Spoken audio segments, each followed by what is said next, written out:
Hi friends, welcome to legal Diaz.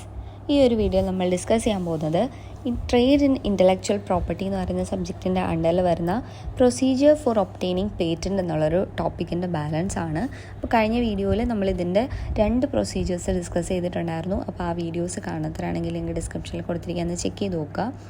അപ്പോൾ ഇതിനകത്ത് നമുക്ക് ഇനി 3rd പ്രൊസീജിയർ നോക്കാം, പബ്ലിക്കേഷൻ ഓഫ് ആപ്ലിക്കേഷൻ എന്ന് പറയുന്നത്. അപ്പോൾ ഇതിന് മുന്നേ നമ്മൾ പറഞ്ഞത് സബ്മിഷൻ ഓഫ് ആപ്ലിക്കേഷനും അത് കഴിഞ്ഞിട്ട് പ്രൊവിഷണൽ ആൻഡ് കംപ്ലീറ്റ് സ്പെസിഫിക്കേഷൻ്റെ കാര്യമാണ് പറഞ്ഞത്. അതായത് ആപ്ലിക്കേഷനായിട്ട് റിലേറ്റഡ് ആയിട്ടാണ് സെക്കൻഡ് പ്രൊസീജിയറും പറഞ്ഞത്. 3rd വണ്ണും ആപ്ലിക്കേഷനായിട്ട് ബന്ധപ്പെട്ടതിനാണ് ഈ ആപ്ലിക്കേഷൻ പബ്ലിഷ് ചെയ്യുന്ന ഒരു കാര്യം. അപ്പോൾ ഒരു പേറ്റൻറ്റിന് വേണ്ടി ഒരാൾ ആപ്ലിക്കേഷൻ കൊടുക്കുന്നത് shall not be open to the public for 18 months from the date of filing the application. Application file ചെയ്ത് കഴിഞ്ഞ് 18 മാസം വരെ ഇത് പബ്ലിക്കിനെ അറിയിക്കത്തില്ല. അതായത് ഈ ഒരു പേറ്റൻറ്റിന് വേണ്ടി ഒരു ആപ്ലിക്കേഷൻ നൽകിയിട്ടുണ്ട് എന്നുള്ളൊരു കാര്യം 18 മാസം വരെ പബ്ലിക്കിനെ അറിയിക്കത്തില്ലായിരിക്കും. അതിനുശേഷം 18 മാസത്തിന് ശേഷം ഈ പേറ്റൻറ്റിന് വേണ്ടി ഒരു ആപ്ലിക്കേഷൻ വന്നിട്ടുണ്ടെന്നുള്ളത് ആ ഒരു ആപ്ലിക്കേഷൻ പബ്ലിഷ് ചെയ്യും. അപ്പം ഈ ഒരു ആപ്ലിക്കൻ്റ് കൺട്രോളറോട് റിക്വസ്റ്റ് ചെയ്യാം. അതായത് എന്തിനു വേണ്ടിയിട്ടാണ്? To publish his application at any time before the expiry of 18 months. ഈ ഒരു 18 months എക്സ്പയറിക്ക് മുന്നേ ഇനി ഈ ഒരു ആപ്ലിക്കേഷൻ പബ്ലിഷ് ചെയ്യണം എന്നുണ്ടെങ്കിൽ ആ ഒരു ആപ്ലിക്കൻറ്റിന് കൺട്രോളറോട് റിക്വസ്റ്റ് ചെയ്യാനായിട്ട് പറ്റും. അത്തരത്തിലൊരു സാഹചര്യത്തിൽ അത് പോസിബിൾ എത്രയും പെട്ടെന്ന് പറ്റുന്നോ അത്രയും പെട്ടെന്ന് ആ ഒരു കൺട്രോളർ പബ്ലിഷ് ചെയ്തിരിക്കണം. അപ്പോൾ നോർമലി 18 മാസമാണ് പറയുന്നത്. ഇനി ആപ്ലിക്കൻറ്റിന് അതിന് മുന്നേ വേണം എന്നാണെന്നുണ്ടെങ്കിൽ എത്രയും പെട്ടെന്ന് പറ്റുമോ അത്രയും പെട്ടെന്ന് കൺട്രോളർ അത് പബ്ലിഷ് ചെയ്തിരിക്കണം. അപ്പോൾ അങ്ങനെ publication of the application shall include the particulars of the date of application, number of application, name and address of the applicant identifying the application and an abstract. അപ്പോൾ ഇതിനകത്ത് എന്തൊക്കെ കാര്യങ്ങളാണ് ഇവർ പബ്ലിഷ് ചെയ്യേണ്ടത്? ആപ്ലിക്കേഷൻ്റെ ഡേറ്റ് കൊടുത്തിരിക്കണം, അതുപോലെ തന്നെ നമ്പർ ഓഫ് ആപ്ലിക്കേഷൻ കൊടുത്തിരിക്കണം, പിന്നെ നെയിം, അഡ്രസ്സ്, ഇങ്ങനെയുള്ള കാര്യങ്ങൾ, ആപ്ലിക്കൻറ്റിൻ്റെ പേര്, അഡ്രസ്സ്, ഇങ്ങനെയുള്ള കാര്യങ്ങൾ വേണം. പിന്നെ ഈ ഒരു അബ്സ്ട്രാക്റ്റ്, അതായത് ഇതിനെ പറ്റിയുള്ളൊരു ബേസിക് ആയിട്ടുള്ള കുറച്ച് കാര്യങ്ങൾ, ഇത്രയും കാര്യങ്ങളായിരിക്കണം അവർ പബ്ലിഷ് ചെയ്യുമ്പോൾ കൊടുക്കേണ്ട കാര്യങ്ങൾ എന്ന് പറയുന്നത്. അപ്പോൾ അങ്ങനെ ഈ പേറ്റൻറ്റിന് വേണ്ടിയിട്ടുള്ള ഒരു ആപ്ലിക്കേഷൻ പബ്ലിഷ് ചെയ്യുന്ന സമയത്ത് പേറ്റൻറ്റ് ഓഫീസ് എന്താ ചെയ്യേണ്ടത്? On payment of the prescribed fee make the specification and drawings of such application available to the public. അതായത് നമ്മൾ പറഞ്ഞതാണ്, ആപ്ലിക്കേഷൻ കൊടുക്കുന്ന സമയത്ത് ആപ്ലിക്കേഷനോടൊപ്പം തന്നെ കൊടുക്കുന്ന കാര്യങ്ങളാണ് ഈ ഒരു സ്പെസിഫിക്കേഷൻ എന്ന് പറയുന്നത്. പ്രൊവിഷണൽ എന്നും കംപ്ലീറ്റ് എന്നും 2 കാര്യം പറഞ്ഞിട്ടുണ്ടായിരുന്നു. അപ്പോൾ കംപ്ലീറ്റ് സ്പെസിഫിക്കേഷനകത്ത് വരുന്നതാണ് ഈ ഡ്രോയിങ്സ്, അങ്ങനെയുള്ള കാര്യങ്ങൾ. അപ്പോൾ ഈ ഒരു ആപ്ലിക്കേഷൻ പബ്ലിഷ് ചെയ്യുമ്പോൾ പേറ്റൻറ്റ് ഓഫീസ് എന്ത് ചെയ്യണം? ഒരു പ്രിസ്ക്രൈബ്ഡ് ഫീ വാങ്ങിയിട്ട്, അതായത് ഒരു ഫീ വെച്ചിട്ടുണ്ടായിരിക്കണം. അപ്പോൾ ആ ഫീ പേ ചെയ്തിട്ട് പബ്ലിക്കിന് വേണം എന്നുണ്ടെങ്കിൽ ഇതുമായിട്ട് ബന്ധപ്പെട്ട ഡ്രോയിങ്സും സ്പെസിഫിക്കേഷൻസും അവൈലബിൾ ആക്കാം എന്നുള്ളൊരു കാര്യം അവിടെ ശ്രദ്ധിക്കണം. ഈ ആപ്ലിക്കേഷൻ പബ്ലിഷ് ചെയ്തതിന് ശേഷം അങ്ങനെ ഫീസ് തന്നിട്ട് ആർക്ക് വേണമെങ്കിലും, പബ്ലിക്കിൽ ആർക്ക് വേണമെങ്കിലും ഇത് കൊടുക്കാം എന്നുള്ളൊരു കാര്യം അവിടെ ഉണ്ടായിരിക്കണം. പിന്നീട് ഈ ഒരു ആപ്ലിക്കേഷൻ ഫോർ പേറ്റൻറ്റ് പബ്ലിഷ് ചെയ്യുന്ന ആ ദിവസം തൊട്ട്, അന്ന് തൊട്ട് and until the date of grand of the patent in respect of such application, അതായത് എപ്പോഴാണോ ഈ ഒരു ആപ്ലിക്കേഷൻ്റെ അടിസ്ഥാനത്തിൽ ആ ഒരു പേറ്റൻറ്റ് ഗ്രാൻഡ് ചെയ്ത് കൊടുക്കുന്നത് ആ ദിവസം വരെ applicant shall have the like privileges and right as if patent for the invention had been granted on the date of the publication of the application. എന്ന് പറഞ്ഞു കഴിഞ്ഞാൽ ഇയാൾ ഈ ഒരു ആപ്ലിക്കേഷൻ കൊടുത്തിട്ടുണ്ട്. ഒരു ആപ്ലിക്കൻ്റ് പേറ്റൻറ്റിന് വേണ്ടി ഒരു ആപ്ലിക്കേഷൻ കൊടുത്തു. ആ ആപ്ലിക്കേഷൻ കൊടുത്ത ദിവസം തൊട്ട് ഇയാൾക്ക് പേറ്റൻറ്റ് ഇയാൾ ഏത് ഇൻവെൻഷന് വേണ്ടിയാണോ ആപ്ലിക്കേഷൻ കൊടുത്തത് അതിന് പേറ്റൻറ്റ് ഗ്രാൻഡ് ചെയ്ത് കിട്ടി എന്നുള്ള അതേ റൈറ്റും പ്രിവിലേജോട് കൂടി തന്നെ ആയിരിക്കും ഈ ഒരു ദിവസം തൊട്ട്, അതായത് എന്നാണോ ഇത് പബ്ലിഷ് ചെയ്യുന്നത് ആ ദിവസം തൊട്ട് ഇത് ഗ്രാൻഡ് ചെയ്ത് കിട്ടുന്നത് വരെ ഇയാൾക്ക് ആ ഒരു പ്രിവിലേജും റൈറ്റും എല്ലാം ഉണ്ടായിരിക്കും. പക്ഷേ ആപ്ലിക്കൻറ്റിന് shall not entitled to institute any proceedings for infringement until the patent has been granted. അപ്പോൾ ആ ഒരു റൈറ്റും പ്രിവിലേജും ഉണ്ടെന്ന് പറഞ്ഞത് ശരിയാണ്. പക്ഷേ ഇതിൻ്റെ അകത്ത് ഈ പേറ്റൻറ്റിൽ എന്തെങ്കിലും ഒരു ഇൻഫ്രിഞ്ച്മെൻറ്റ് വന്നു കഴിഞ്ഞാൽ, ഈ പേറ്റൻറ്റ് ആരെങ്കിലും വയലേറ്റ് ചെയ്തത് വേറെ ആരെങ്കിലും ഇതേ സെയിം കാര്യം കൊണ്ടുവന്നു, അങ്ങനെ എന്തെങ്കിലും ഒരു ഇൻഫ്രിഞ്ച്മെൻറ്റുമായിട്ട് ബന്ധപ്പെട്ട് ഒരു പ്രൊസീഡിങ്സ് എന്തെങ്കിലും നടത്തണം എന്നുണ്ടെങ്കിൽ, അല്ലെങ്കിൽ ഒരു സ്യൂട്ട് ഫയൽ ചെയ്യണം എന്നുണ്ടെങ്കിൽ എന്ത് വേണം, അയാൾക്ക് ഒഫീഷ്യലി ആ ഒരു പേറ്റൻറ്റ് ഗ്രാൻറ്റ് ചെയ്ത് കിട്ടണം. എങ്കിലേ അയാൾക്ക് അത് പേറ്റൻറ്റ് ഉണ്ട് എന്ന് പറയാൻ പറ്റത്തുള്ളൂ. മറ്റേത് ജസ്റ്റ് ഒരു കണ്ടീഷനാണ്. അങ്ങനെ ഉണ്ട്, ഇപ്പോൾ ആപ്ലിക്കേഷൻ പബ്ലിഷ് ചെയ്യുന്ന ദിവസം തൊട്ട് അയാളെ ഒരു പേറ്റൻ്റ് ആയിട്ട് കണക്കാക്കപ്പെടുക.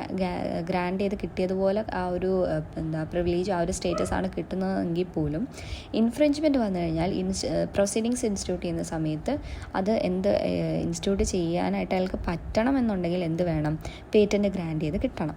അപ്പോൾ ഇതാണ് പബ്ലിക്കേഷൻ ഓഫ് ദ ആപ്ലിക്കേഷൻ എന്ന് പറയുന്നത്. അപ്പോൾ ഇവിടെ അടുത്ത നമ്മൾ പറയേണ്ട ഒരു കാര്യമാണ്. അപ്പോൾ നമ്മൾ ഇതിന് മുന്നേ മിക്ക സബ്ജക്റ്റിൻ്റെ അകത്തും ഇതുപോലെ ഓരോ പ്രൊസീജിയേഴ്സ് പറയുമ്പം ആപ്ലിക്കേഷൻ മേക്ക് ചെയ്യുന്നതും ആ ഒരു ആപ്ലിക്കേഷൻ ആ ഒരു ആരാണോ അവിടെ ഓതറൈസ്ഡ് ആയിട്ടുള്ള ഓഫീസർ, ആ ഒരു ഓഫീസർ പബ്ലിഷ് ചെയ്യുന്ന കാര്യവും, പബ്ലിഷ് ചെയ്തതിന് ശേഷം അടുത്ത വരുന്ന പ്രൊസീജിയർ എന്താണ്, ആർക്കെങ്കിലും ഒബ്ജെക്ഷൻസ് അങ്ങനെ ഉണ്ടെന്നുണ്ടെങ്കിൽ ആ ഒരു ഒപ്പോസിഷൻ ബൈ റെപ്രസെൻറ്റേഷൻ. അപ്പോൾ അതാണ് അടുത്ത പറയുന്നത്.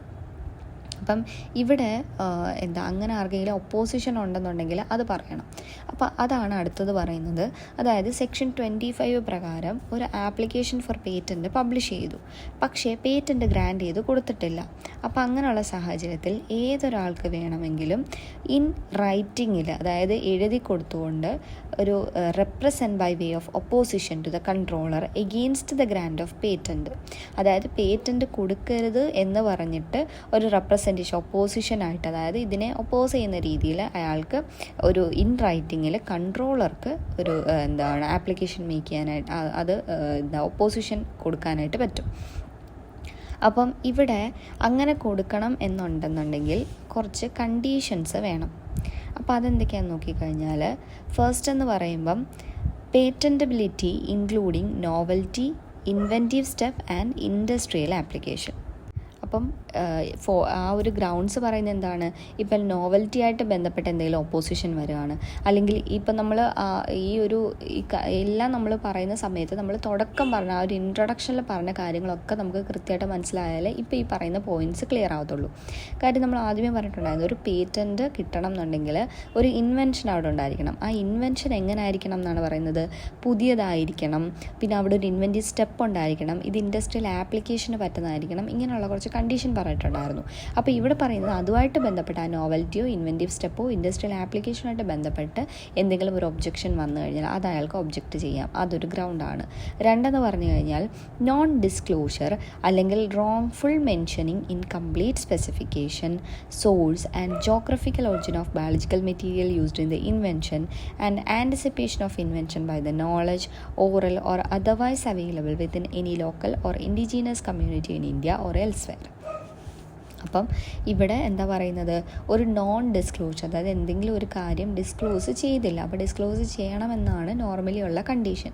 ഇനി അങ്ങനെ ഡിസ്ക്ലോസ് ചെയ്തില്ല, അല്ലെങ്കിൽ ഒരു കംപ്ലീറ്റ് സ്പെസിഫിക്കേഷൻ്റെ അകത്ത് എന്തെങ്കിലും ഒരു കാര്യം റോങ്ഫുള്ളായിട്ട് മെൻഷൻ ചെയ്തു എന്ന് പറയുമ്പം ഇതിൻ്റെ സോഴ്സ് അല്ലെങ്കിൽ ജോഗ്രഫിക്കൽ ഒറിജിൻ, ആ ഒരു ഇപ്പോൾ ബയോളജിക്കൽ ഇൻവെൻഷന് വേണ്ടി എന്തെങ്കിലും ഒരു ബയോളജിക്കലായിട്ടുള്ളൊരു മെറ്റീരിയലാണ് ഉപയോഗിച്ചിരിക്കുന്നത്, അപ്പോൾ അതിൻ്റെ ഒറിജിനുമായിട്ട് ബന്ധപ്പെട്ട് ഇവരെന്തെങ്കിലും തെറ്റായിട്ടുള്ള ഇൻഫർമേഷൻ കൊടുത്തു, അല്ലെങ്കിൽ ആ കംപ്ലീറ്റ് സ്പെസിഫിക്കേഷനിൽ റോങ്ഫുള്ളായിട്ട് എന്തെങ്കിലും ചെയ്യുവാണ്, അല്ലെങ്കിൽ വേറെന്തൊക്കെയാണ് ഈ anticipation of invention by the knowledge oral അല്ലെങ്കിൽ അതർവൈസ് അവൈലബിൾ, ഇതൊക്കെ എന്ന് പറയുന്നത് ഈ പറയുന്ന കാര്യങ്ങളെല്ലാം ഇൻവെൻഷനായിട്ട് ബന്ധപ്പെട്ട ഇത്തരത്തിലുള്ള കാര്യങ്ങളെല്ലാം റോങ്ഫുള്ളായിട്ടാണ് അവിടെ മെൻഷൻ ചെയ്തിരിക്കുന്നത്, അല്ലെങ്കിൽ എന്താണ്, ഒന്നുകിൽ ഇതിനെപ്പറ്റി പറഞ്ഞിട്ടേ ഇല്ല.